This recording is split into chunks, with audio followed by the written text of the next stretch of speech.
साथियों, मैं रमन कुमार तुहाडा अपना साथी एक बार फिर लैके प्रोग्राम बीते हफ्ते ते एक नज़र। अनेक मुद्दे हैं। कोविड का मुद्दा है, ज़ारा तौर पर कोई प्रोग्राम पूरा नहीं होएगा, अधूरा रह जाएगा जो कोविड की गल नहीं करांगे। इस तरह कुछ सियासत को लैके मुद्दे हैं, कल्लूकारे का मुद्दा है, 5-6 मुद्दे हैं। शुरुआत मैं करना चाहता हाँ कल्लूकारे नूं लैके, क्योंकि बीते हफ्ते असीं प्रोग्राम किया, शुक्रवार रिकॉर्ड करते हाँ तो 5 तारीख सी और 6 तारीख नूं कल्लूकारा दिवस सी। तो इस पिछे उस दिन दी जड़ियाँ हम डिवेलपमेंट सी तुहाडे नाल उस दिन उस प्रोग्राम दे विच शेयर नहीं हो सकी। आज शुरुआत इत्थों कर लैंदे हाँ, हौली हौली अगे वधदे चले जावांगे। तो 6 जून वाले दिन जो है कल्लूकारे दी जो साका 1984 दे विच वापरिया सी, उसकी अमृतसर दे विच 36वीं वर्षगांठ मनाई गई। इस मौके पर असीं जानते ही हाँ कि जदों जून 84 के दिन सन तो हौली हौली घेराबंदी शुरू हो गई सी श्री दरबार साहब की, और आखिर फौज ने वड्डी कार्रवाई की जिस दे विच वड्डे नुकसान हुए।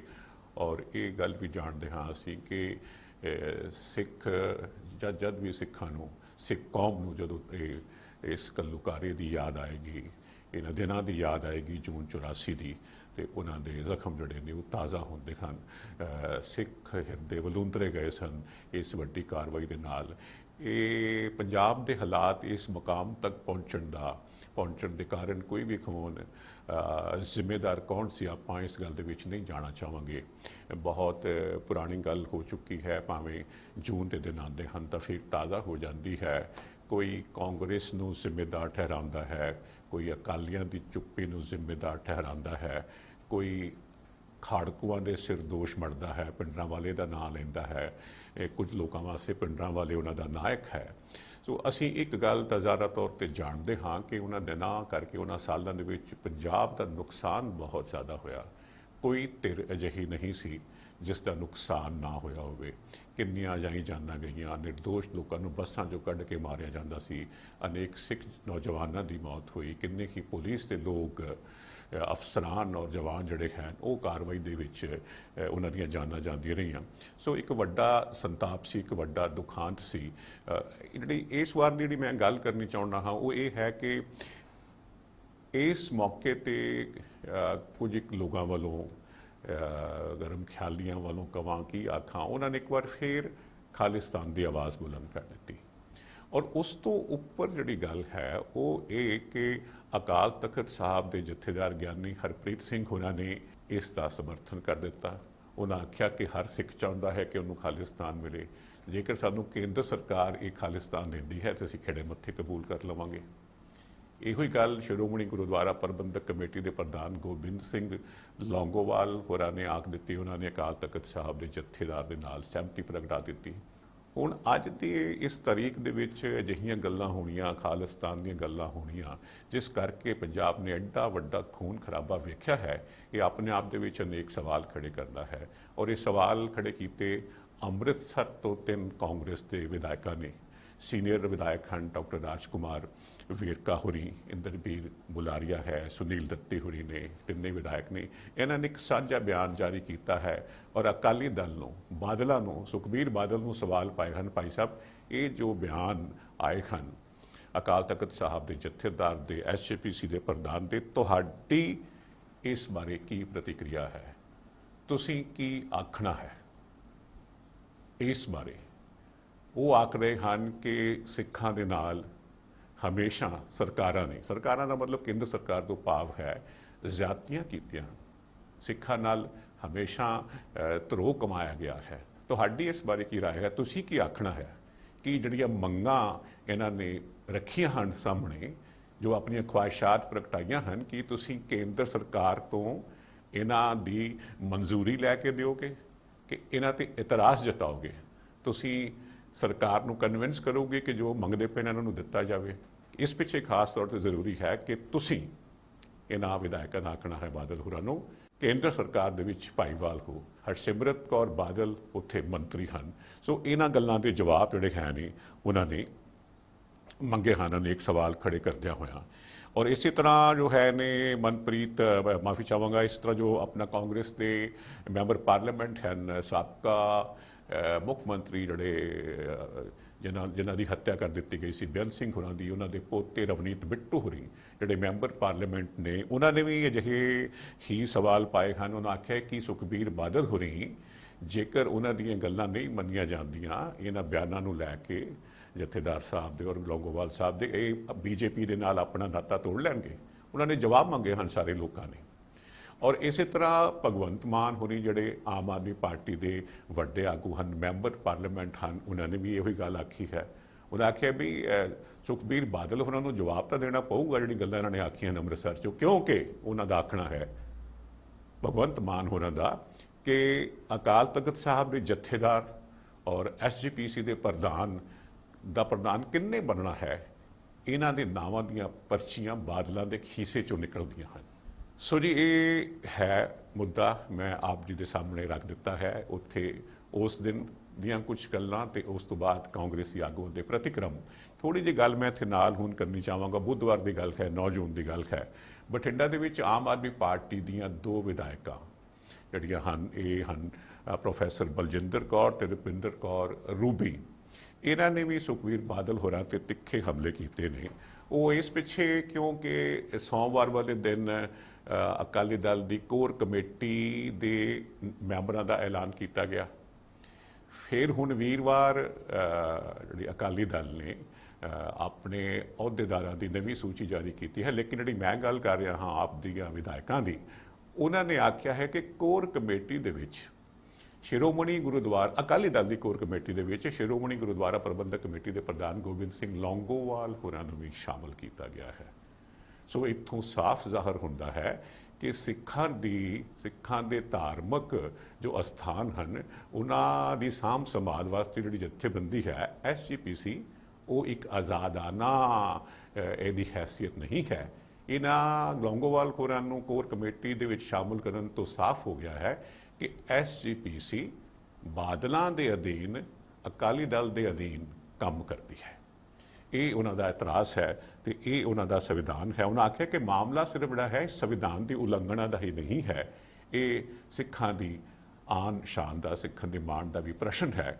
ਔਰ ਉਹਨਾਂ ਨੇ ਆਖਿਆ ਹੈ ਕਿ ਇਹ ਜੋ ਇਹਨਾਂ ਦੀ ਕਾਰਵਾਈ ਹੈ ਬਾਦਲ ਹੋਰਾਂ ਦੀ SGPC ਦੇ ਪ੍ਰਧਾਨ ਨੂੰ ਜੋ ਹੈ ਅਕਾਲੀ ਦਲ ਦੇ ਕੋਰ ਕਮੇਟੀ ਦੇ ਵਿੱਚ ਸ਼ਾਮਲ ਕਰਨਾ, ਉਹ ਇਲੈਕਸ਼ਨ ਕਮਿਸ਼ਨ ਨੂੰ ਅਪਰੋਚ ਕਰਨਗੇ। ਉਹ ਆਖਣਗੇ ਕਿ ਇਸ ਪਾਰਟੀ ਦੀ ਮਾਨਤਾ ਰੱਦ ਕੀਤੀ ਜਾਵੇ।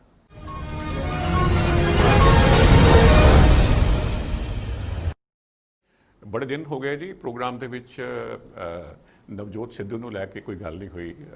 ਜਿਸ ਤਰ੍ਹਾਂ ਦੀ ਖਬਰ ਹੈ ਕਨਸੂਹਾਨ, ਉਸ ਬਾਬਤ ਥੋੜੀ ਗੱਲ ਕਰ ਲੈਂਦੇ ਹਨ। ਨਵਜੋਤ ਸਿੱਧੂ ਹੋਰੀ ਵੱਡੇ ਆਗੂ ਹਨ, ਬੜੇ ਹਰਮਨ ਪਿਆਰੇ ਲੀਡਰ ਹਨ। ਜਦੋਂ ਗੱਲ ਕਰਦੇ ਹਨ ਤਾਂ ਲੋਕੀ ਬੜਾ ਚਾਅ ਨਾਲ ਉਹਨਾਂ ਨੂੰ ਵੇਖਦੇ ਸੁਣਦੇ ਹਨ। ਲੇਕਿਨ ਕਾਫੀ ਦੇਰ ਤੋਂ ਉਹਨਾਂ ਨੇ ਚੁੱਪੀ ਧਾਰ ਕੇ ਰੱਖੀ ਹੋਈ ਹੈ। ਤੁਸੀਂ ਜਾਣਦੇ ਹੋ ਕਿ ਪੰਜਾਬ ਸਰਕਾਰ ਦੇ ਵਿੱਚ ਵੀ ਮੰਤਰੀ ਸਨ, ਇਖਤਲਾਫਾਤ ਪੈਦਾ ਹੋ ਗਏ, ਉਹਨਾਂ ਨੇ ਅਹੁਦਾ ਤਿਆਗ ਦਿੱਤਾ।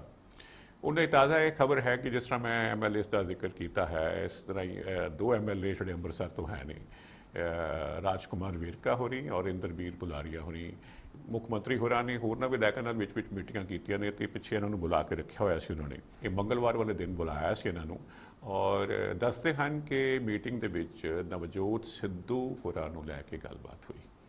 ਆਉਣ ਵਾਲੇ ਦਿਨਾਂ ਦੇ ਵਿੱਚ ਉਹਨਾਂ ਦਾ ਪਾਰਟੀ ਦੇ ਵਿੱਚ, ਸਰਕਾਰ ਦੇ ਵਿੱਚ ਕੀ ਰੋਲ ਹੋ ਸਕਦਾ ਹੈ, ਰੁੱਸਿਆਂ ਨੂੰ ਕਿਵੇਂ ਮਨਾਇਆ ਜਾਵੇ, ਇਸ ਬਾਬਤ ਦੱਸਦੇ ਹਨ ਗੱਲਾਂ ਬਾਤਾਂ ਹੋਈਆਂ। ਲੇਕਿਨ ਜਦੋਂ ਪੱਤਰਕਾਰਾਂ ਨੇ ਡਾਕਟਰ ਵੇਰਕਾ ਹੋਰਾਂ ਨੂੰ ਪੁੱਛਿਆ ਕਿ ਭਾਈ ਕੀ ਗੱਲਬਾਤ ਹੋਈ, ਕਹਿੰਦੇ ਨਹੀਂ, ਸਿੱਧੂ ਹੋਰਾਂ ਨੂੰ ਲੈ ਕੇ ਕੋਈ ਗੱਲਬਾਤ ਨਹੀਂ ਹੋਈ।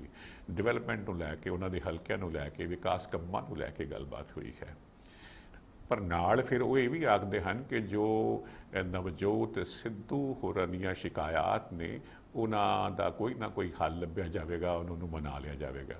ਭਾਈ ਫਿਰ ਹੁਣ ਰਾਜਕੁਮਾਰ ਵੇਰਕਾ ਹੋਰਾਂ ਨੇ ਤਾਂ ਇਹ ਮਸਲਾ ਨਿਰਾ ਹੱਲ ਨਹੀਂ ਨਾ ਕਰਨਾ ਹੈਗਾ। ਇਹ ਜ਼ਰੂਰ ਹੈ ਕਿ ਰਾਜਕੁਮਾਰ ਵੇਰਕਾ ਹੋਰਾਂ ਨੇ ਪਿੱਛੇ ਅੰਮ੍ਰਿਤਸਰ ਦੇ ਵਿੱਚ ਸਿੱਧੂ ਹੋਰਾਂ ਨਾਲ ਮੁਲਾਕਾਤ ਕੀਤੀ ਸੀ ਤੇ ਉਹਦੇ ਵਿੱਚ ਹੋ ਸਕਦਾ ਹੈ CM ਸਾਹਿਬ ਵੱਲੋਂ, ਕੈਪਟਨ ਸਾਹਿਬ ਵੱਲੋਂ ਕੁਝ ਉਹਨਾਂ ਨੂੰ ਜਿਹੇ ਦਿਸ਼ਾ ਨਿਰਦੇਸ਼ ਦਿੱਤੇ ਗਏ ਹੋਣ ਜਾਂ ਜਿਹੀ ਗੱਲ ਕਿ ਵੀ ਕਿਸ ਤਰ੍ਹਾਂ ਦਾ ਮੂਡ ਚੱਲ ਰਿਹਾ ਹੈ ਉਹਨਾਂ ਦਾ, ਇਸ ਬਾਬਤ ਜੇ ਤੁਸੀਂ ਜਾਣ ਸਕਦੇ ਹੋ ਤਾਂ ਜਾਣੋ। तो एक पासे वो कह रहे हैं कि नहीं इस बाबत कोई गल नहीं हुई, दूजे पासे वो कह रहे हैं कि बना लिया जाएगा। तो ज़ाहिर तौर पर कैप्टन साहब ਨੂੰ ਉਹਨਾਂ ਨੂੰ ਕੁਝ ਇਸ਼ਾਰੇ ਮਿਲੇ ਹੋਣਗੇ ਤਾਂ ਉਹ ਇਹੋ ਜਿਹੀ ਗੱਲ ਪੇ ਕਰਦੇ ਹਨ। ਤੇ ਰਹਿ ਗਈ ਜਿੱਥੋਂ ਮੈਂ ਗੱਲ ਕਰਦਾ ਕਿ ਉਹਨਾਂ ਦੀਆਂ ਜੋ ਸ਼ਿਕਾਇਤਾਂ ਨੇ ਦੂਰ ਕੀਤੀਆਂ ਜਾਣਗੀਆਂ, ਬਣਾ ਲਿੱਤਾ ਜਾਏਗਾ। ਤਾਂ ਸ਼ਿਕਾਇਤਾਂ ਜਿਹੜੀਆਂ ਨੇ, 2 ਅਹਿਮ ਸ਼ਿਕਾਇਤਾਂ ਨਵਜੋਤ ਸਿੱਧੂ ਹੋਰਾਂ ਦੀਆਂ ਇਹ ਰਹੀਆਂ ਕਿ ਇੱਕ ਤਾਂ ਮਾਮਲਾ ਜਿਹੜਾ ਹੈ ਕਿ ਬਈ ਪੰਜਾਬ ਦੇ ਵਿੱਚ ਨਸ਼ਿਆਂ ਨੂੰ ਠੱਲ ਪਾਈ ਜਾਵੇਗੀ, ਤੋ ਇਹ ਸਾਡਾ ਆਪਣਾ ਕਾਂਗਰਸ ਦਾ ਇੱਕ ਪ੍ਰੋਮਿਸ ਵੀ ਸੀ ਸਰਕਾਰ ਬਣਾਉਣ ਤੋਂ ਪਹਿਲਾਂ ਚੋਣ ਮੁਹਿੰਮ ਵੇਲੇ, ਤੋ ਅਜਿਹਾ ਪੰਜਾਬ ਦੇ ਵਿੱਚ ਨਹੀਂ ਹੋ ਸਕਿਆ। ਨਸ਼ਿਆਂ ਦੇ ਨਾਲ ਜੋ ਸ਼ਰਾਬ ਹੈ, ਸ਼ਰਾਬ ਦੀ ਤਸਕਰੀ ਹੈ, ਨਜਾਇਜ਼ ਸ਼ਰਾਬ ਦੇ ਕੰਮ ਨੂੰ ਲੈ ਕੇ ਪੰਜਾਬ ਦੇ ਵਿੱਚ ਰੋਜ਼ ਵੱਡੀਆਂ ਵੱਡੀਆਂ ਖਬਰਾਂ ਆਉਂਦੀਆਂ ਨੇ। ਨਾ ਤਾਂ ਇਹ ਸ਼ਿਕਾਇਤ ਦੂਰ ਹੋਈ, ਔਰ ਦੂਜੀ ਖਾਸ ਤੌਰ 'ਤੇ ਜਿਹੜਾ ਬੇਅਦਬੀ ਦਾ ਮਾਮਲਾ ਸੀ ਉਸ 'ਤੇ ਦੋਸ਼ੀਆਂ ਨੂੰ ਸਜ਼ਾ ਦਿਵਾਉਣੀ। ਤੋ ਸਾਲ 3 ਹੋ ਚੱਲੇ ਨੇ ਸਰਕਾਰ ਬਣਿਆ, 3 ਸਾਲ ਹੋ ਚੁੱਕੇ ਨੇ, ਤੇ ਅਜੇ ਤੱਕ ਬੇਅਦਬੀ ਕਾਂਡ ਦੇ ਦੋਸ਼ੀਆਂ ਨੂੰ ਸਜ਼ਾ ਨਹੀਂ ਦਵਾਈ ਗਈ। ਸੋ ਆਉਣ ਵਾਲੇ ਦਿਨਾਂ ਵਿੱਚ ਦੇਖਾਂਗੇ ਜੇ ਇਸ ਬਾਬਤ ਕੁਝ ਨਵੀਂ ਗੱਲ ਸਾਹਮਣੇ ਆਉਂਦੀ ਹੈ ਤਾਂ ਜ਼ਾਹਰਾ ਤੌਰ ਤੇ ਤੁਹਾਡੇ ਨਾਲ ਸ਼ੇਅਰ ਕਰਾਂਗੇ। ਥੋੜੀ ਗੱਲ ਹੁਣ ਅਸੀਂ ਕੋਵਿਡ ਦੀ ਗੱਲ ਵੱਖਰੇ ਵੀ ਕਰਾਂਗੇ, ਕੋਵਿਡ ਦੀ ਕੋਰੋਨਾ ਮਹਾਮਾਰੀ ਨੂੰ ਲੈ ਕੇ, ਲੇਕਿਨ ਦਿੱਲੀ ਦੇ ਵਿੱਚ ਵੀ ਤਕਰਾਰ ਬੜਾ ਵੱਡਾ ਹੈ ਪ੍ਰਾਂਤਕ ਸਰਕਾਰ ਤੇ ਕੇਂਦਰ ਸਰਕਾਰ ਦੇ ਵਿੱਚ। ਪ੍ਰਾਂਤਕ ਸਰਕਾਰ ਤੁਹਾਨੂੰ ਪਤਾ ਹੈ ਦਿੱਲੀ ਦੇ ਵਿੱਚ ਕੇਜਰੀਵਾਲ ਦੀ ਹੈ, ਇੱਕ ਵਾਰ ਫਿਰ ਸੱਤਾ ਵਿੱਚ ਆਏ ਸਨ, ਵੱਡੀਆਂ ਸੀਟਾਂ ਜਿੱਤ ਕੇ 70 ਦੇ ਵਿੱਚੋਂ 63। ਕਿਉਂਕਿ ਮਹਾਮਾਰੀ ਦੇ ਸਮੇਂ 'ਚੋਂ ਅਸੀਂ ਸਭ ਲੋਕ ਗੁਜ਼ਰ ਰਹੇ ਹਾਂ, ਤੋਂ ਪਿੱਛੇ ਦਿੱਲੀ ਦੀ ਸਰਕਾਰ ਨੇ, ਕੇਜਰੀਵਾਲ ਹੋਰਾਂ ਨੇ ਐਲਾਨ ਕਰਤਾ ਕਿ ਦਿੱਲੀ ਦੇ ਹਸਪਤਾਲਾਂ ਦੇ ਵਿੱਚ ਸਿਰਫ ਦਿੱਲੀ ਵਾਸੀਆਂ ਦਾ ਹੀ ਇਲਾਜ ਹੋਏਗਾ। ਹੁਣ ਦਿੱਲੀ ਦੇ ਵਿੱਚ ਥਾਂ ਥਾਂ ਤੋਂ ਲੋਕ ਆਉਂਦੇ ਹਨ, ਦੇਸ਼ ਦੀ ਰਾਜਧਾਨੀ ਹੈ, ਦਿੱਲੀ ਦੀਆਂ ਹੈਲਥ ਸਰਵਿਸਿਜ਼ 'ਤੇ ਪ੍ਰੈਸ਼ਰ ਬਹੁਤ ਜ਼ਿਆਦਾ ਹੈ ਕਿਉਂਕਿ ਕੇਸਾਂ ਦੀ ਗਿਣਤੀ ਨਿਰੰਤਰ ਵੱਧ ਰਹੀ ਹੈ। ਜੇਕਰ ਮੈਂ ਵੀਰਵਾਰ ਦੀ ਗੱਲ ਕਰਾਂ, ਉੱਥੇ ਕੱਲ੍ਹ 1800 ਤੋਂ ਵੱਧ ਕੇਸ ਰਿਪੋਰਟ ਹੋਏ ਨੇ, 100 ਤੋਂ ਵੱਧ ਮੌਤਾਂ ਹੋਈਆਂ ਨੇ, ਮੌਤਾਂ ਦੀ ਗਿਣਤੀ ਹਜ਼ਾਰ ਦੇ ਉੱਪਰ ਜਾ ਚੁੱਕੀ ਹੈ। ਦਿੱਲੀ ਦੇ ਵਿੱਚ ਪ੍ਰਾਂਤਕ ਸਰਕਾਰ ਦੇ ਹਸਪੀਟਲ ਵੀ ਹਨ ਤੇ ਸੈਂਟਰਲ ਗਵਰਨਮੈਂਟ ਦੇ ਹਸਪੀਟਲ ਵੀ ਹਨ। ਤੋਂ ਇਹ ਗੱਲ ਕਹਿ ਕੇ ਉੱਥੇ ਇੱਕ ਵੱਡਾ ਵਿਵਾਦ ਖੜਾ ਹੋ ਗਿਆ। ਲੈਫਟੀਨੈਂਟ ਗਵਰਨਰ, ਜਿਸ ਤਰ੍ਹਾਂ ਸਟੇਟਸ ਦੇ ਵਿੱਚ ਗਵਰਨਰਸ ਨੇ, ਇਸੇ ਤਰ੍ਹਾਂ ਦਿੱਲੀ ਦੇ ਵਿੱਚ ਲੈਫਟੀਨੈਂਟ ਗਵਰਨਰ ਹਨ। ਉਹਨਾਂ ਨੇ ਕੇਜਰੀਵਾਲ ਸਾਹਿਬ ਦੇ ਹੁਕਮ ਨੂੰ ਉਲਟਾ ਦਿੱਤਾ। ਕਿਸੇ ਵੀ ਹਸਪਤਾਲ ਦੇ ਵਿੱਚ ਸਿਰਫ ਦਿੱਲੀ ਦੇ ਲੋਕਾਂ ਦਾ ਹੀ ਨਹੀਂ, ਦੇਸ਼ ਦੇ ਕਿਸੇ ਵੀ ਇਲਾਕੇ ਤੋਂ, ਕਿਸੇ ਵੀ ਪ੍ਰਾਂਤ ਤੋਂ ਆਏ ਕਿਸੇ ਵੀ ਮਰੀਜ਼ ਦਾ ਇਲਾਜ ਕੀਤਾ ਜਾਵੇਗਾ। ਜ਼ਾਹਰਾ ਤੌਰ 'ਤੇ ਫਿਰ ਤਕਰਾਰ ਵੱਧ ਗਿਆ। ਸੈਂਟਰਲ ਗਵਰਨਮੈਂਟ ਇੱਕ ਪਾਸੇ ਤੇ ਸਟੇਟ ਗਵਰਨਮੈਂਟ ਇੱਕ ਪਾਸੇ ਆਪਣਾ ਪੱਖ ਪੇਸ਼ ਕਰਨ ਦੀ ਕੋਸ਼ਿਸ਼ ਕੀਤੀ। ਬੀਜੇਪੀ ਨੇ ਆਖਿਆ ਕਿ ਆਪ ਜਿਹੜੀ ਹੈ ਇਸ ਮੁੱਦੇ ਤੇ, ਗੰਭੀਰ ਮੁੱਦੇ ਤੇ ਸਿਆਸਤ ਖੇਡ ਰਹੀ ਹੈ। ਅਜਿਹੇ ਇਲਜ਼ਾਮ ਤਰਾਸ਼ੀ ਜਿਹੜੀ ਹੈ ਉਹ ਆਪ ਵਾਲਿਆਂ ਨੇ ਬੀਜੇਪੀ ਤੇ ਕਰ ਦਿੱਤੀ। ਇਸੇ ਦੌਰਾਨ ਮਨੀਸ਼ ਸਿਸੋਦੀਆ ਹੋਰਾਂ ਨੇ ਪ੍ਰੈਸ ਕਾਨਫਰੰਸ ਨੂੰ ਸੰਬੋਧਨ ਕੀਤਾ ਔਰ ਉਹਨਾਂ ਨੇ ਬੜੇ ਦਿਲ ਦਹਿਲਾਉਣ ਵਾਲੇ ਅੰਕੜੇ ਪੇਸ਼ ਕੀਤੇ ਮਰੀਜ਼ਾਂ ਦੀ ਗਿਣਤੀ ਨੂੰ ਲੈ ਕੇ। ਆਉਣ ਵਾਲੇ ਦਿਨਾਂ ਦੇ ਵਿੱਚ ਮਰੀਜ਼ਾਂ ਦੀ ਗਿਣਤੀ ਵੱਧਦੀ ਜਾ ਰਹੀ ਹੈ, ਨਿਰੰਤਰ 35,000 ਪਾਰ ਕਰ ਚੁੱਕੀ ਹੈ। ਉਹ ਆਖਦੇ ਹਨ ਕਿ ਦਿੱਲੀ ਦੇ ਉੱਪਰ ਕਿਸ ਕਦਰ ਜਿਹੜਾ ਹੈ ਪ੍ਰੈਸ਼ਰ ਪੈਣ ਜਾ ਰਿਹਾ ਹੈ। ਆਉਣ ਵਾਲੇ ਦਿਨਾਂ ਦੇ ਵਿੱਚ ਸਾਨੂੰ ਸੋਚਣਾ ਪਵੇਗਾ, ਵਰਨਾ ਹਾਲਾਤ ਬੜੇ ਮਾੜੇ ਹੋਣ ਜਾ ਰਹੇ ਹਨ। ਜਿਸ ਕਦਰ ਕੇਸਾਂ ਦੀ ਗਿਣਤੀ ਵੱਧ ਰਹੀ ਹੈ, ਮਨੀਸ਼ ਸਿਸੋਦੀਆ ਹੋਰੀ ਜਿਹੜੇ ਕਿ ਉਪ ਮੁੱਖ ਮੰਤਰੀ ਹਨ, ਉਹਨਾਂ ਆਖਿਆ ਉਸ ਹਿਸਾਬ ਨਾਲ 30 ਜੂਨ ਤੱਕ ਦਿੱਲੀ ਦੇ ਵਿੱਚ ਮਰੀਜ਼ਾਂ ਦੀ ਗਿਣਤੀ 1 ਲੱਖ ਹੋ ਜਾਏਗੀ। ਇਸੇ ਤਰ੍ਹਾਂ ਅਗਾਂਹ ਵਧਿਆ ਉਸ ਤੋਂ ਅਗਲੇ ਮਹੀਨੇ ਜੁਲਾਈ ਦੀ 31 ਤਰੀਕ ਤੱਕ ਸਿਰਫ ਦਿੱਲੀ ਦੇ ਵਿੱਚ ਮਰੀਜ਼ਾਂ ਦੀ ਗਿਣਤੀ 5.5 ਲੱਖ ਹੋ ਜਾਵੇਗੀ, ਜਿਸ ਦੇ ਵਾਸਤੇ ਸਾਨੂੰ 80,000 ਬਿਸਤਰਿਆਂ ਦੀ ਜ਼ਰੂਰਤ ਹੋਵੇਗੀ। ਸੋ ਇਹ ਇੱਕ ਤਕਰਾਰ ਹੈ ਦਿੱਲੀ ਸਰਕਾਰ ਔਰ ਸੈਂਟਰਲ ਗਵਰਨਮੈਂਟ ਦੇ ਵਿੱਚ, ਜਿੱਥੋਂ ਤੱਕ ਦਿੱਲੀ ਦੇ ਹਸਪਤਾਲਾਂ ਦਾ ਤਾਲੁਕ ਹੈ।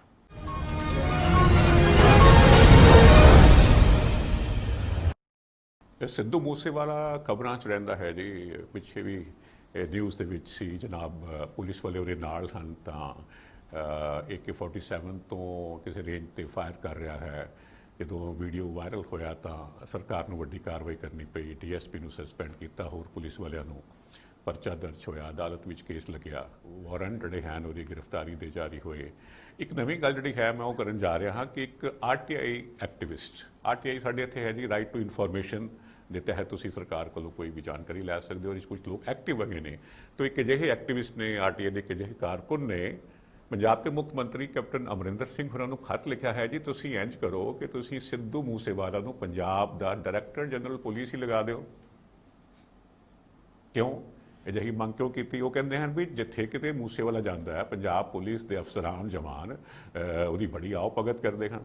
ਇੱਕ ਪਾਸੇ ਉਹਦੇ ਗ੍ਰਿਫਤਾਰੀ ਦੇ ਵਾਰੰਟ ਜਾਰੀ ਹਨ, ਕਿਉਂਕਿ ਜਦੋਂ ਇੱਕ ਵਾਰਦਾਤ ਹੋਈ ਸਾਹਮਣੇ ਆਈ ਸੀ ਤਾਂ ਉਹ ਫਿਰ ਜਿਹੜੇ ਜਨਤਕ ਹਿੱਤ ਦੇ ਵਕੀਲ ਹਨ HC ਅਰੋੜਾ ਔਰ ਉਹਨੇ ਹਾਈ ਕੋਰਟ ਦੇ ਵਿੱਚ ਇਸ ਬਾਬਤ ਕੇਸ ਲਗਾਇਆ ਸੀ, ਤਾਂ ਫਿਰ ਸਿੱਧੂ ਮੂਸੇਵਾਲਾ ਦੇ ਖਿਲਾਫ ਜੋ ਹੈ ਆਰਮਸ ਐਕਟ ਦੇ ਤਹਿਤ ਜਿਹੜਾ ਕੇਸ ਦਰਜ ਹੋਇਆ ਸੀ।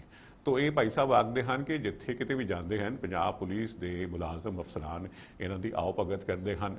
ਨਾਭਾ ਦੇ ਵਿੱਚ ਜਨਾਬ ਗੱਡੀ 'ਚ ਜਾ ਰਹੇ ਸਨ, ਉਹ ਕੋਈ ਆਪਣੀ ਟ੍ਰੈਫਿਕ ਵਾਇਓਲੇਸ਼ਨ ਸੀ ਤੇ ਉਹਨਾਂ ਨੇ ਇਹਨਾਂ ਦਾ ਚਲਾਨ ਕੱਟ ਦਿੱਤਾ। ਇੱਕ ਪਾਸੇ ਪੁਲਿਸ ਗ੍ਰਿਫਤਾਰ ਕਰਨ ਵਾਸਤੇ ਉਹਨਾਂ ਨੂੰ ਛਾਪੇਮਾਰੀ ਕਰ ਰਹੀ ਹੈ, ਇੱਕ ਪਾਸੇ ਬੜੇ ਇਤਮਾਨ ਦੇ ਨਾਲ ਉਹ ਆਮ ਪਬਲਿਕ ਪਲੇਸ ਤੇ ਘੁੰਮ ਰਹੇ ਸੀ, ਉਹਨਾਂ ਦਾ ਚਲਾਨ ਕੀਤਾ ਤੇ ਮੁੜ ਕੇ ਉਹਨਾਂ ਨੂੰ ਅੱਗੇ ਤੋਰ ਦਿੱਤਾ। ਤੋ ਇਸ ਕਰਕੇ ਮੇ ਵੀ ਵਿਅੰਗਾਤਮਕ ਅੰਦਾਜ਼ ਦੇ ਵਿੱਚ ਉਹਨਾਂ ਨੇ ਕਿਤੇ ਖੱਤ ਲਿਖ ਕੇ ਆ ਦਿੱਤਾ ਹੈ, ਖਬਰ ਪਿਛਲੇ ਦਿਨੀ ਛਪੀ ਹੋਈ ਸੀ ਕਿ ਵੀ ਕਿਉਂ ਨਾ ਇਹਨਾਂ ਨੂੰ ਡੀਜੀਪੀ ਪੰਜਾਬ ਲਗਾ ਦਿੱਤਾ ਜਾਵੇ। ਤੋ ਇਸ ਕਦਰ ਮੇਰਾ ਇਸ ਆਪਣਾ ਕੋਈ ਜ਼ਾਤੀ ਮਨਸ਼ਾ ਨਹੀਂ ਹੈ ਜੀ ਤੁਹਾਡੇ ਨਾਲ ਇਸ ਬਾਬਤ ਇਸ ਨਿਊਜ਼ ਨੂੰ ਸ਼ੇਅਰ ਮੈਂ ਇਸ ਪਿੱਛੇ ਕਰ ਰਿਹਾ ਕਿਉਂਕਿ ਅਖਬਾਰ ਦੇ ਵਿੱਚ ਸੀ ਔਰ ਕਿਸੇ ਨੇ ਇਸ ਕਦਰ ਜੋ ਹੈ ਆਪਣੇ ਮਨ ਦੀ ਅਵਸਥਾ ਨੂੰ ਬਿਆਨ ਕੀਤਾ ਹੈ।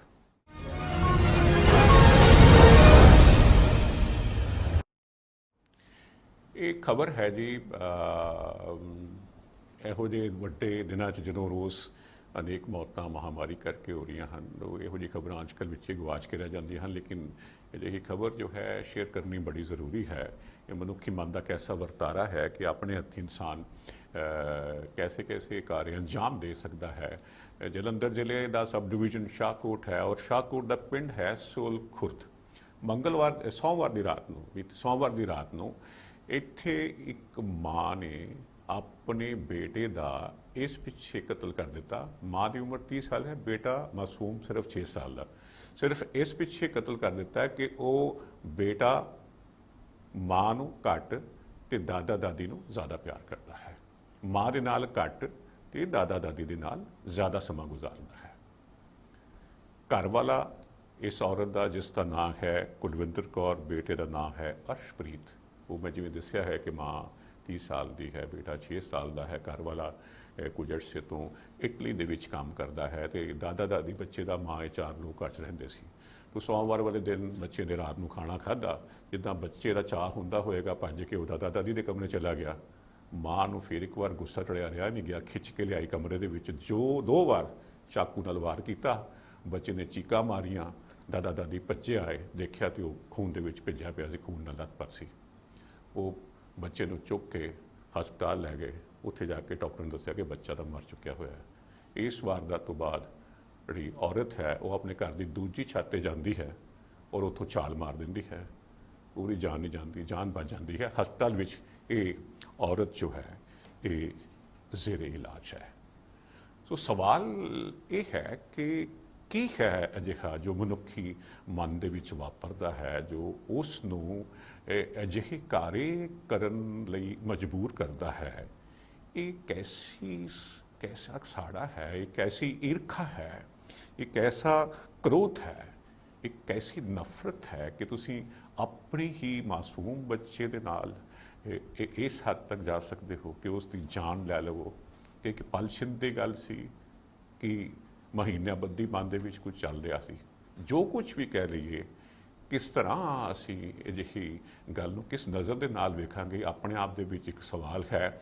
ਔਰ ਇਹ ਗੱਲ ਵੀ ਬੜੀ ਸਾਫ਼ ਹੈ ਕਿ ਇਸ ਔਰਤ ਦਾ ਹੁਣ ਆਉਣ ਵਾਲਾ ਸਮਾਂ, ਕਿਉਂਕਿ ਸਿੱਧਾ ਸਾਦਾ ਕਤਲ ਦਾ, ਮਰਡਰ ਦਾ ਕੇਸ ਹੈ, ਆਉਣ ਵਾਲਾ ਲੰਮਾ ਸਮਾਂ ਸਾਲਾਂ ਬੱਧੀ ਜਿਹੜਾ ਹੈ ਉਹ ਸਲਾਖਾ ਪਿੱਛੇ ਗੁਜ਼ਰਨਾ ਹੈ।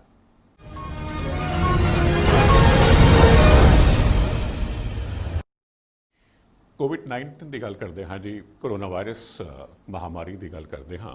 ਜੋ ਦਿਨ ਗੁਜ਼ਰਦੇ ਜਾ ਰਹੇ ਹਨ, ਰਾਹਤ ਦਾ ਕੋਈ ਆਸਾ ਪਾਸਾ ਨਜ਼ਰ ਨਹੀਂ ਆ ਰਿਹਾ। ਕੋਈ ਉਹੀ ਵਿਗੜਦੇ ਹਨ ਹਾਲਾਤ, ਨਿਰੰਤਰ ਕੇਸਾਂ ਦੀ ਗਿਣਤੀ ਵਧੀ ਜਾ ਰਹੀ ਹੈ। ਦੇਸ਼ ਦੁਨੀਆ ਦੀ ਗੱਲ ਕਰ ਲਈਏ, ਪੰਜਾਬ ਤੋਂ ਗੱਲ ਸ਼ੁਰੂ ਕਰਦੇ ਹਾਂ। ਇਸ ਮਹਾਮਾਰੀ ਦੇ ਕੌਨਟੈਕਸਟ ਦੇ ਵਿੱਚ, ਇਸ ਮਹਾਮਾਰੀ ਦੇ ਸੰਦਰਭ ਦੇ ਵਿੱਚ ਵੀਰਵਾਰ ਇੱਕ ਦਿਨ ਪਹਿਲਾਂ ਪੰਜਾਬ ਦੇ ਮੁੱਖ ਮੰਤਰੀ ਦਾ ਇੱਕ ਨਵਾਂ ਐਲਾਨ ਆਇਆ ਹੈ। ਅਸੀਂ ਕਿਉਂਕਿ ਹੁਣ ਦੇਸ਼ ਦੇ ਵਿੱਚ, ਪੰਜਾਬ ਦੇ ਵਿੱਚ ਗਤੀਵਿਧੀਆਂ ਸ਼ੁਰੂ ਹੋ ਗਈਆਂ ਨੇ, ਕਾਰੋਬਾਰ ਖੁੱਲ੍ਹ ਗਏ ਨੇ, ਕਾਰਖਾਨੇ ਖੁੱਲ੍ਹ ਗਏ ਨੇ, ਕੁਝ ਇੱਕ ਚੀਜ਼ਾਂ ਤੇ ਰੋਕ ਹੈ ਜਿਵੇਂ ਅਜੇ ਸਿਨੇਮਾ ਹਾਲ ਹੈ। ਤੋ ਨਵਾਂ ਐਲਾਨ ਇਹ ਹੈ ਕਿ ਜਿਸ ਕਦਰ ਕੇਸ ਵੱਧਦੇ ਚਲੇ ਜਾ ਰਹੇ ਨੇ ਔਰ ਜਿਸ ਕਦਰ ਜੋ ਖਦਸ਼ਾ ਪ੍ਰਗਟਾਇਆ ਜਾ ਰਿਹਾ ਹੈ ਆਉਣ ਵਾਲੇ ਦਿਨਾਂ ਨੂੰ ਲੈ ਕੇ, ਤੇ ਪੰਜਾਬ ਸਰਕਾਰ ਦਾ, ਪੰਜਾਬ ਦੇ ਮੁੱਖ ਮੰਤਰੀ ਦਾ ਇਹ ਐਲਾਨ ਹੈ ਕਿ ਹਫ਼ਤੇ ਦੇ ਆਖਰੀ 2 ਦਿਨ, ਸ਼ਨੀਵਾਰ ਤੇ ਇਤਵਾਰ, ਛੁੱਟੀ ਵਾਲੇ ਦਿਨ ਜਨਤਕ ਆਵਾਜਾਈ ਬਿਲਕੁਲ ਬੰਦ ਰਹੇਗੀ। ਲੋਕ ਕਿਸੇ ਵੀ ਸੂਰਤ ਦੇ ਵਿੱਚ ਬਾਹਰ ਨਹੀਂ ਨਿਕਲ ਸਕਣਗੇ। ਜੇਕਰ ਬਾਹਰ ਨਿਕਲਣਾ ਹੈ ਤਾਂ ਉਹਨਾਂ ਦੇ ਕੋਲ ਜਿਹੜੀ ਕੋਆ ਐਪ ਹੈ ਉਸ ਤੋਂ ਡਾਊਨਲੋਡ ਕੀਤਾ ਹੋਇਆ ਈ ਪਾਸ ਹੋਣਾ ਬਹੁਤ ਜ਼ਰੂਰੀ ਹੈ। ਇਹ ਵੀ ਹੈ ਕਿ ਕਾਰਖਾਨਿਆਂ ਦੇ ਉੱਪਰ ਇਹ ਪਾਬੰਦੀ ਲਾਗੂ ਨਹੀਂ ਹੈ ਕਿਉਂਕਿ ਅਰਥਚਾਰੇ ਨੂੰ ਮੁੜ ਕੇ ਲੀਹਾਂ ਤੇ ਲੈ ਕੇ ਆਉਣਾ ਹੈ। ਹਾਲਾਤ ਬਹੁਤ ਮਾੜੇ ਹਨ, ਰੋਟੀ ਰੋਜ਼ੀ ਦੇ ਮੁੱਦੇ ਪੈਦਾ ਹੋ ਗਏ ਸਨ। ਉਹ ਕਾਰਖਾਨੇ 'ਚ ਕੰਮ ਚੱਲਦਾ ਰਹੇਗਾ ਔਰ ਜੋ ਜ਼ਰੂਰੀ ਸੇਵਾਵਾਂ ਹਨ ਜਿਵੇਂ ਪੁਲਿਸ ਹੈ, ਜਿਵੇਂ ਮੈਡੀਕਲ ਅਮਲਾ ਹੈ ਜਾਂ ਹੋਰ ਇਸ ਤਰ੍ਹਾਂ ਦੇ ਮੀਡੀਆ ਦੇ ਲੋਕ ਵੀ ਹੋ ਸਕਦੇ ਹਨ, ਤਾਂ ਉਹਨਾਂ ਦੇ ਉੱਪਰ ਇਹ ਸ਼ਰਤ ਜਿਹੜੀ ਹੈ ਉਹ ਲਾਗੂ ਨਹੀਂ ਹੋਏਗੀ। ਹੁਣ ਹੋ ਇਸ ਤਰ੍ਹਾਂ ਰਿਹਾ ਹੈ ਕਿ ਪੰਜਾਬ ਦੇ ਵਿੱਚ ਜਿਹੜੀ ਮਰੀਜ਼ਾਂ ਦੀ ਗਿਣਤੀ ਹੈ ਉਹ ਮੁਕਾਬਲਤਨ ਤਾਂ ਬਹੁਤ ਜ਼ਿਆਦਾ ਨਹੀਂ ਹੈ, ਲੇਕਿਨ ਕੀ ਹੋ ਰਿਹਾ ਕਿ ਮਰੀਜ਼ਾਂ ਦੀ ਗਿਣਤੀ ਇਸ ਵੇਲੇ 3000 ਹੈ ਔਰ ਕਾਫੀ ਲੋਕ ਸਿਹਤਯਾਬ ਹੋ ਕੇ ਘਰਾਂ ਨੂੰ ਵੀ ਜਾ ਚੁੱਕੇ ਹਨ। ਪਰ ਹੋਇਆ ਇਹ ਹੈ ਕਿ ਅੱਗੇ ਇੱਥੇ ਦੁੱਗਣੇ ਮਰੀਜ਼ 22 ਦਿਨਾਂ ਵਿੱਚ ਹੋ ਰਹੇ ਸੀ, ਹੁਣ 10 ਦਿਨਾਂ ਵਿੱਚ ਮਰੀਜ਼ਾਂ ਦੀ ਗਿਣਤੀ ਦੋਗਣੀ ਹੋ ਰਹੀ ਹੈ। ਜੇ ਅਸੀਂ ਗੱਲ ਕਰੀਏ ਸਭ ਤੋਂ ਜ਼ਿਆਦਾ ਪ੍ਰਭਾਵਿਤ ਅੰਮ੍ਰਿਤਸਰ ਸ਼ਹਿਰ ਹੈ ਔਰ ਖਾਸ ਤੌਰ 'ਤੇ ਜਿਹੜਾ ਅੰਮ੍ਰਿਤਸਰ ਦਾ ਪੁਰਾਣਾ ਸ਼ਹਿਰ ਹੈ ਵਾਲਡ ਸਿਟੀ ਦੇ ਅੰਦਰ, ਜਿੱਥੇ ਸ਼੍ਰੀ ਦਰਬਾਰ ਸਾਹਿਬ ਵੀ ਹੈ, ਉਸ ਪੁਰਾਣੇ ਸ਼ਹਿਰ ਦੇ ਵਿੱਚ ਜਿਹੜੇ ਇਲਾਕੇ ਲੱਗਦੇ ਹਨ ਉਹ 2 ਦਿਨ ਪਹਿਲਾਂ ਕੰਟੇਨਮੈਂਟ ਜ਼ੋਨ ਦੇ ਵਿੱਚ ਲੈ ਆਂਦੇ ਗਏ ਸਨ ਔਰ ਹੋਰ ਇੱਕ ਦੂਜਾ ਐਲਾਨ ਲੱਗਦਾ ਹੈ ਹੁਣ ਜਾ ਰਿਹਾ ਹੈ, ਹੋਰ ਇਲਾਕਿਆਂ ਨੂੰ ਵੀ ਕੰਟੇਨਮੈਂਟ ਜ਼ੋਨ ਦੇ ਵਿੱਚ ਲਿਆਂਦਾ ਜਾਏਗਾ। ਔਰ ਤੁਸੀਂ ਉੱਥੇ ਬੈਠੇ ਹੋਏ ਹੋ, ਦੂਰ ਬੈਠੇ ਹੋ, ਕੰਟੇਨਮੈਂਟ ਜ਼ੋਨ ਤੁਹਾਡੇ ਉੱਥੇ ਵੀ ਬਣੇ ਹੋਣਗੇ। ਭਾਵ ਕਹਿਣ ਦਾ ਇਹ ਹੈ ਕਿ ਇਹਨਾਂ ਇਲਾਕਿਆਂ ਦੀ ਫਿਰ ਪੂਰੀ ਤਰ੍ਹਾਂ ਘੇਰਾਬੰਦੀ ਕਰ ਦਿੱਤੀ ਜਾਂਦੀ ਹੈ, ਇਹਨਾਂ ਨੂੰ ਸੀਲ ਕਰ ਦਿੱਤਾ ਜਾਂਦਾ ਹੈ, ਨਾ ਕੋਈ ਅੰਦਰ ਜਾ ਸਕੇ ਨਾ ਬਾਹਰ ਆ ਸਕੇ, ਸਿਰਫ ਅਸੈਂਸ਼ੀਅਲ ਸਰਵਿਸਿਜ਼ ਅਲਾਉਡ ਹੁੰਦੀਆਂ ਹਨ। ਜੇ ਮੈਂ ਥੋੜ੍ਹਾ ਜਿਹਾ ਜ਼ਿਕਰ ਕਰਾਂ, ਜਿਵੇਂ ਅੰਮ੍ਰਿਤਸਰ ਜਿਹੜੇ ਜਿੱਥੇ 10 ਸ਼ਹਿਰ ਅਜਿਹੇ ਹਨ ਪੰਜਾਬ ਦੇ ਜ਼ਿਲ੍ਹੇ ਜਿੱਥੇ ਕੇਸ 100 ਤੋਂ ਵੱਧ ਹੈਗੇ ਨੇ, ਕਰੀਬ 10-11 ਸ਼ਹਿਰ ਨੇ। ਮੈਂ ਬਹੁਤ ਡਿਟੇਲ ਦੇ ਵਿੱਚ ਨਹੀਂ ਜਾਂਦਾ, ਇਹਨਾਂ ਸ਼ਹਿਰਾਂ ਦਾ ਮੈਂ ਜ਼ਿਕਰ ਕਰ ਦਿੰਦਾ ਹਾਂ। ਅੰਮ੍ਰਿਤਸਰ 550 ਹੈਗੇ ਨੇ, ਜਲੰਧਰ 325 ਹੈ, ਲੁਧਿਆਣਾ ਵਿੱਚ 300 ਕੇਸ ਹੈ, ਇਸੇ ਤਰ੍ਹਾਂ ਤਰਨਤਾਰਨ, ਗੁਰਦਾਸਪੁਰ, ਪਟਿਆਲਾ, ਨਵਾਂ ਸ਼ਹਿਰ, ਸੰਗਰੂਰ, ਪਠਾਨਕੋਟ, ਹੁਸ਼ਿਆਰਪੁਰ ਤੇ ਮੋਹਾਲੀ ਹੈ ਜਿੱਥੇ ਮਰੀਜ਼ਾਂ ਦੀ ਗਿਣਤੀ 100 ਤੋਂ ਜ਼ਿਆਦਾ ਹੈ। ਜੇਕਰ ਅਸੀਂ ਭਾਰਤ ਦੀ ਗੱਲ ਕਰੀਏ ਤਾਂ ਭਾਰਤ ਦੇ ਵਿੱਚ ਵੀ ਕੇਸਾਂ ਦੀ ਗਿਣਤੀ ਨਿਰੰਤਰ ਵੱਧ ਰਹੀ ਹੈ। ਕਰੀਬ 10,000 ਕੇਸ ਜਿਹੜੇ ਨੇ, 9900 ਕੁਛ ਗਿਣਤੀ ਸੀ, ਮੇਰੇ ਐਗਜ਼ੈਕਟਲੀ ਮਨ 'ਚ ਨਹੀਂ ਆ ਰਿਹਾ, ਜਿਹੜੇ ਕੇਸ ਵੀਰਵਾਰ ਸਾਡੇ ਦੇਸ਼ ਦੇ ਵਿੱਚ ਇੱਥੇ ਰਿਪੋਰਟ ਹੋਏ ਹਨ। ਮਰੀਜ਼ਾਂ ਦੀ ਗਿਣਤੀ 3 ਲੱਖ ਦੇ ਪਾਰ ਚਲੀ ਗਈ ਹੈ ਔਰ ਗਿਣਤੀ ਦੇ ਮਾਮਲੇ ਦੇ ਵਿੱਚ ਭਾਰਤ ਜਿਹੜਾ ਹੈ ਦੁਨੀਆ ਦੇ ਵਿੱਚ ਚੌਥੇ ਨੰਬਰ ਤੇ ਆ ਗਿਆ ਹੈ। ਅਸੀਂ ਜਾਣਦੇ ਹਾਂ ਅਮਰੀਕਾ ਵਿੱਚ ਸਭ ਤੋਂ ਜ਼ਿਆਦਾ ਮਰੀਜ਼ ਹਨ, ਉਸ ਤੋਂ ਬਾਅਦ ਬ੍ਰਾਜ਼ੀਲ ਦਾ ਨੰਬਰ ਆਉਂਦਾ ਹੈ, ਰਸ਼ੀਆ ਦਾ ਆਉਂਦਾ ਹੈ। ਭਾਵੇਂ ਸਾਡੇ ਇੱਥੇ ਮੌਤਾਂ ਉਨੀਆਂ ਜ਼ਿਆਦਾ ਨਹੀਂ ਹੋਈਆਂ, ਲੇਕਿਨ ਕੁੱਲ ਕੇਸਾਂ ਦੇ ਮਾਮਲੇ ਦੇ ਵਿੱਚ ਜਿਸ ਤਰ੍ਹਾਂ ਮੈਂ ਅਮਰੀਕਾ ਦੀ ਗੱਲ ਇੱਕ ਪਾਸੇ, ਜਿਸ ਤਰ੍ਹਾਂ ਮੈਂ ਜੇ ਬ੍ਰਾਜ਼ੀਲ ਦੀ ਗੱਲ ਕਰਦਾ ਹਾਂ ਜਾਂ ਜਿਸ ਤਰ੍ਹਾਂ UK ਦੀ ਗੱਲ ਹੈ, ਉਹ ਦੇਸ਼ ਹੈ ਜਿੱਥੇ 40-40 ਹਜ਼ਾਰ ਤੋਂ ਵੱਧ ਮੌਤਾਂ ਹੋ ਚੁੱਕੀਆਂ। ਦੇਸ਼ ਦੇ ਵਿੱਚ ਮੌਤਾਂ ਦੀ ਗਿਣਤੀ ਜਿਹੜੀ ਹੈ ਉਹ ਸਾਡੇ ਇੱਥੇ 9000 ਹੈ, ਲੇਕਿਨ ਕੇਸ ਲਗਾਤਾਰ ਵੱਧਦੇ ਚਲੇ ਜਾ ਰਹੇ ਹਨ। ਆਉਣ ਵਾਲੇ ਦਿਨ ਲੱਗਦਾ ਹੈ ਕਿ ਥੋੜ੍ਹੇ ਹੋਰ ਵੀ ਵੰਗਾਰ ਵਾਲੇ ਹੋਣਗੇ। ਅਸੀਂ ਹੁਣ ਜੇ ਦੁਨੀਆ ਦੀ ਔਰ US ਦੀ ਗੱਲ ਕਰੀਏ, ਉਹ ਕਰਨੀ ਬਣਦੀ ਵੀ ਹੈ ਕਿਉਂਕਿ ਤੁਸੀਂ ਉੱਥੇ ਵੀ ਆਪਣੇ ਨਿਊਜ਼ ਚੈਨਲ 'ਤੇ ਦੇਖਦੇ ਹੋਵੋਗੇ। ਮੇਰੀ ਵੀ ਕੋਸ਼ਿਸ਼ ਹੁੰਦੀ ਹੈ ਕਿ ਇਸ ਪ੍ਰੋਗਰਾਮ ਦੇ ਵਿੱਚ ਜੋ ਲੇਟੈਸਟ ਹੈ ਇਸ ਬਾਬਤ ਤੁਹਾਡੇ ਨਾਲ ਸ਼ੇਅਰ ਕੀਤਾ ਜਾਵੇ।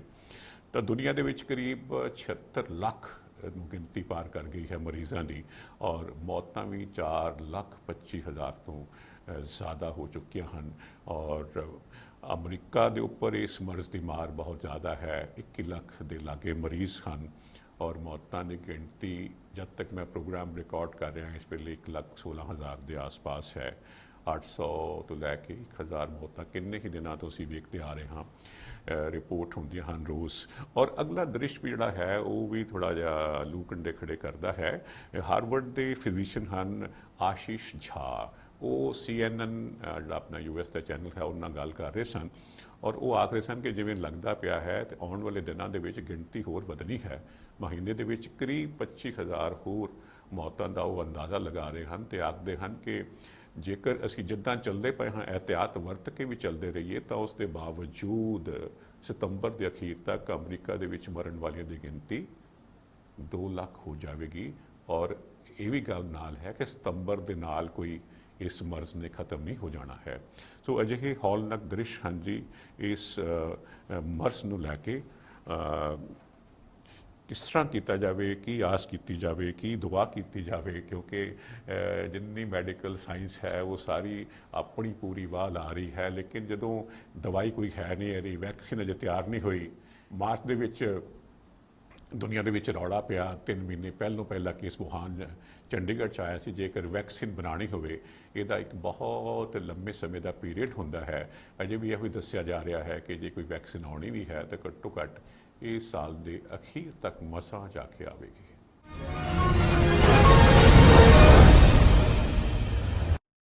ਆਖਰ ਵਿੱਚ ਗੱਲ ਕਰਾਂਗੇ ਜੀ ਜਾਰਜ ਫਲੋਇਡ ਦੀ। ਜਾਰਜ ਫਲੋਇਡ ਕਿੰਨੇ ਹੀ ਦਿਨਾਂ ਤੋਂ ਖਬਰਾਂ ਵਿੱਚ ਹੈ।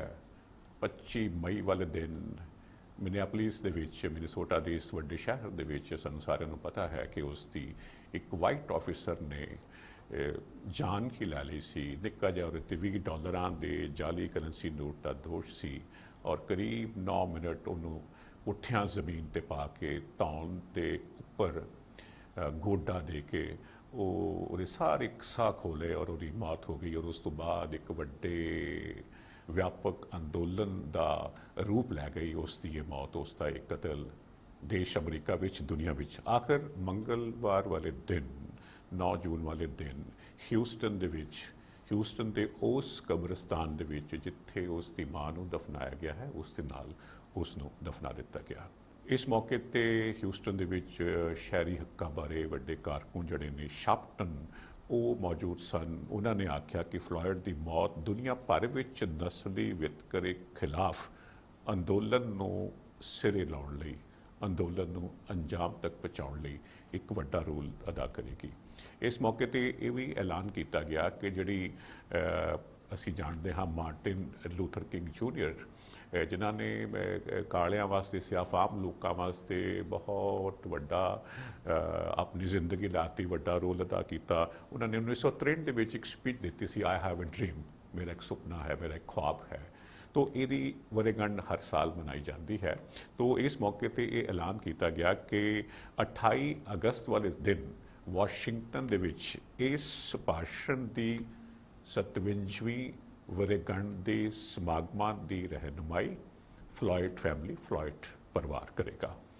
तो ਮੰਗਲਵਾਰ ਉਸ ਨੂੰ ਦਫਨਾਇਆ ਜਾਂਦਾ ਹੈ। ਬੁੱਧਵਾਰ 10 ਜੂਨ ਵਾਲੇ ਦਿਨ ਜਾਰਜ ਫਲੋਇਡ ਦਾ ਭਰਾ ਜੋ ਹੈ ਫਿਲੋਨਾਈਸ ਫਲੋਇਡ ਹੈ, ਉਹ ਭਰਾ ਨੂੰ ਦਫਨਾਉਣ ਤੋਂ ਬਾਅਦ ਕੈਪੀਟਲ ਹਿੱਲ ਦੇ ਵਿੱਚ ਸੁਣਵਾਈ ਵਾਸਤੇ, ਸਦਨ ਦੇ ਵਿੱਚ ਸੁਣਵਾਈ ਵਾਸਤੇ, ਹਾਊਸ ਹੀਅਰਿੰਗ ਵਾਸਤੇ ਪੇਸ਼ ਹੁੰਦਾ ਹੈ ਔਰ ਆਪਣੇ ਭਰਾ ਦੇ ਦਰਦ ਨੂੰ ਇੱਕ ਵਾਰ ਫੇਰ ਯਾਦ ਕਰਦਾ ਹੈ, ਜਿਹੜਾ ਆਪਣੀ ਜਾਨ ਦੀ ਭੀਖ ਮੰਗ ਰਿਹਾ ਸੀ ਔਰ ਜਿਹੜਾ ਆਪਣੀ ਮਾਂ ਨੂੰ ਯਾਦ ਕਰ ਰਿਹਾ ਸੀ।